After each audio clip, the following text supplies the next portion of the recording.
Where do we stand with stimulus checks? Trump said no, Trump said yes. Where do we stand? I'll get into all of that, but first, I'd like to welcome you to the channel. I'm RJ from HustleBlog.com. Now let's jump in.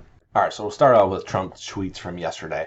It took me a long time to find these because he tweets freaking all the time. But the Republicans came out with $1.6 trillion. Democrats want $2.4 trillion. So they couldn't come to an agreement, and he said, I have instructed my representatives to stop negotiating until after the election. Immediately after I win, blah, blah, blah, blah, blah. But anyway, so it basically means no check anytime soon. A lot of people freaked out on both sides of the aisle when they heard this and saw about the tweet. But then later on that night, he comes back and says, he did want Congress to approve more $1,200 stimulus checks. In the president's tweet, he said he supports standalone legislation authorizing those payments.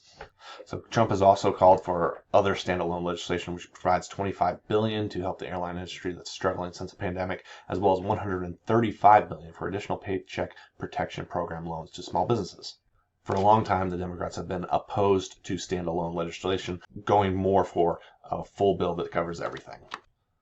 So given that, it's highly unlikely that we will see another stimulus check anytime soon because they're going to continue to play politics this whole time. And that's a shame because both parties agree to this $1,200 checks, and American people need these checks. So all these politics are getting in the way, and we're not getting the funds to the American people that need it the most. But nevertheless, Steve Mnuchin and Nancy Pelosi resumed this discussions after Trump changed his course.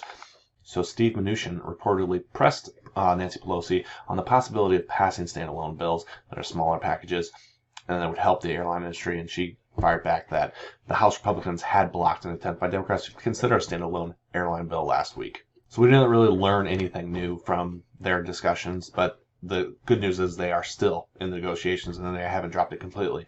But the chances of the Senate picking this up again are very, very unlikely, as they are on recess till the middle of this month.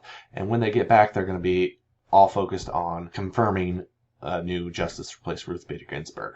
So while the news hasn't been great for a new stimulus package, both parties in Congress will benefit from a stimulus check, especially those up for re-election.